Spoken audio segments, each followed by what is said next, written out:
Selamat malam Bu, perkenalkan nama saya Krasila Simbolan dengan NIM 42325048 dari Prodi D3 Teknologi Informasi. Baik Bu, jadi ini tugas saya yang nomor 1 ada kelas diagramnya. Yang pertama ada mahasiswa. Di mahasiswa ada atributnya itu ID mahasiswa, nama, email, password, dan status tunggakan. Metodenya ada login, cari buku, ajukan peminjaman, lihat riwayat peminjaman. Terus ada petugas, di mana atributnya itu ada ID petugas, nama, email, dan password.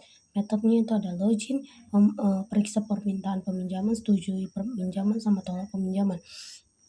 Terus ada buku, itu ID buku, judul, penulis, tahun terbit, kategori, status buku, dan metodenya update status buku dan tampilan detail.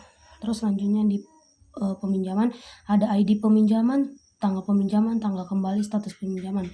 Metodenya ada buat peminjaman, cek kelayakan, setujui, dan tolak.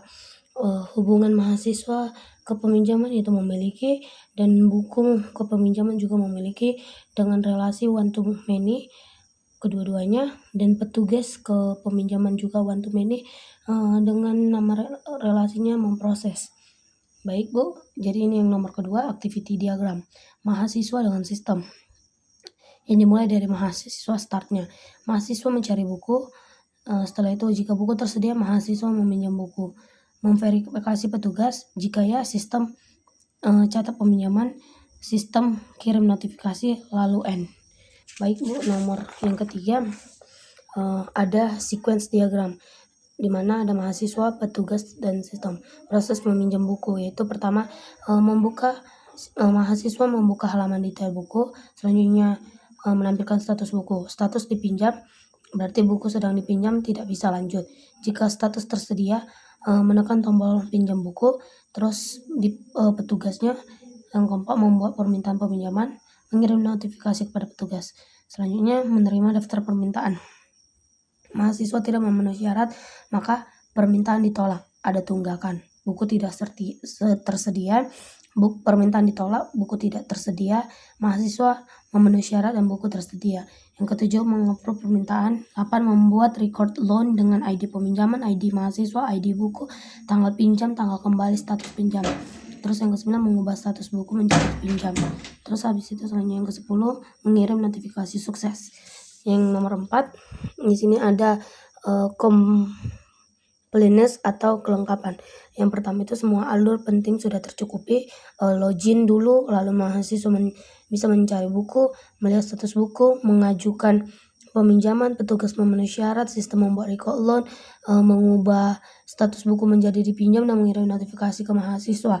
Selanjutnya semua aktor yang terlibat juga sudah jelas, yaitu mahasiswa untuk mencari dan meminjam, petugas untuk mengecek dan menyetujui, serta sistem untuk menyimpan data dan memberi notifikasi.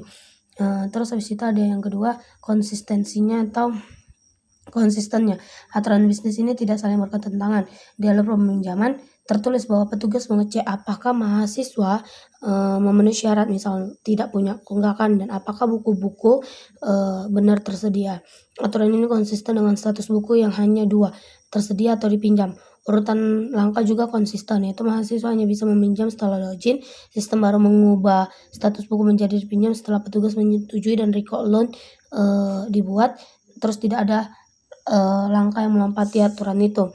Terus yang kelima itu ada namanya yang pertama, operability. Seberapa mudah perangkat lunak digunakan pengguna untuk melakukan tugas tanpa kesulitan yang tidak perlu.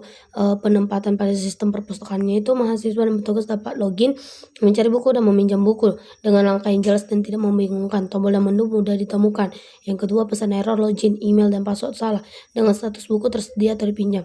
Ditampilkan dengan bahasa yang mudah dipahami sehingga pengguna tahu apa yang harus dilakukan selanjutnya. Cara diujinya itu lakukan uji coba ke beberapa mahasiswa atau petugas. Lihat apakah mereka bisa menyelesaikan tugas login, cari buku, atau pinjam tanpa banyak bantuan dan tanpa error yang tidak jelas. Selanjutnya yang kedua itu kesederhanaan atau simplicity. Sejauh mana desain dan fungsi sistem dibuat sesederhana mungkin, hanya memuat fitur yang diperlukan sehingga mudah dipahami dan dipelajari. Itu penerapan pada sistem perusahaan. Yang pertama, form pencarian buku hanya meminta data yang relevan, misal judul, penulis, tahun, kategori, opsional. sehingga tidak terlalu banyak isian yang membuat bingung. Yang kedua, alur peminjaman mengikuti langkah yang singkat.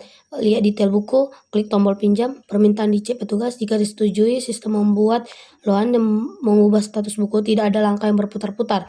Cara ujinya, tinjau diagram dan antarmuka. Kalau banyak langkah atau field yang tidak diperlukan untuk mencapai tujuan, misalnya field yang tidak dipakai dalam proses, berarti sistem masih kurang sederhana. Terima kasih, Bu.